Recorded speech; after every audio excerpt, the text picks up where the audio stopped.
So the default stuff we've been talking about, I have a client that said, I said, hey, are you guys amicable? She said, no, we're not fighting. But he's not participating. He just doesn't want the divorce. And I've talked about that before, how problematic that can be wherein it's going to force you to go this default without agreement type case, which are very tricky.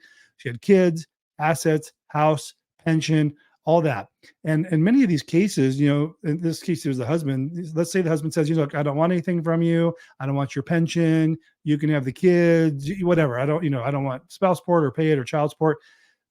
You don't get to make decisions. You don't get to draft a settlement agreement.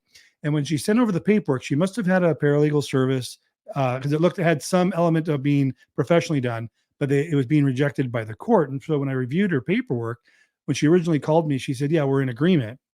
I think she meant we're not fighting. I actually asked it incorrectly. I said, are you amicable? She said, yes. Should have asked, are you in agreement? Because when I reviewed the paperwork, it was 76 pages she had sent over. Been working on the case since 2020 with someone else.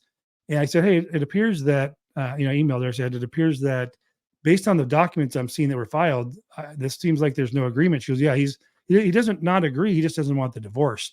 So I said, okay, there's the problem. That's why you're having so much difficulty with this. So this would be one of those cases where you're going to have to amend the petition and start from scratch and do it and not make one error.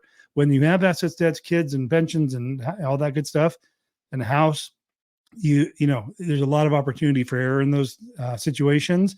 And in this case, what was interesting is they're doing it as a default, but someone had also drafted a marital settlement agreement.